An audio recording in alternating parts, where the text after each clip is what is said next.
زلت تجيب المفقودين قصايد؟ نجيب سي نورمال. انا منين نجيب هادشي جوستومون؟ على كاين كان شعراء تاعنا تروف كاين هاد القصايد باغ كيقولوا مفقودين وكاع منين يجيبوهم؟ من عند الشيخ كبار شعراء كبار؟ جو فو سافوار لا فيغيتي سانسير. هو القصايد هذه علاش يسميوها مفقود؟ خاطر ما قالوا حتى مغني هذا ما كان قصيدي محفوظ. بصح منين نجيبوا انت كي مفقود؟ كاين شيخ اللي عندهم قصايد اللي هما ما غناوهمش. يعطيك على نورمال. وجابوا من المروك جابوا من المغرب. منين جابوهم؟ جابوهم من ليبيا، من بلعكنون.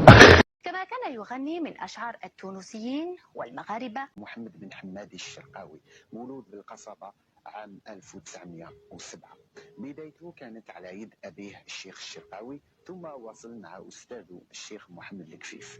كان يأتي بمعظم القصائد من المغرب، خاصة عند الشيخ دريس العلمي والشيخ الوزاني. خدم ثاني واحد الحوايج ما سامانير ما خلى حتى حاجة العنقة حاجة اللي يدوي والكلام وخليه كان يروح المغرب يجيب القصايد.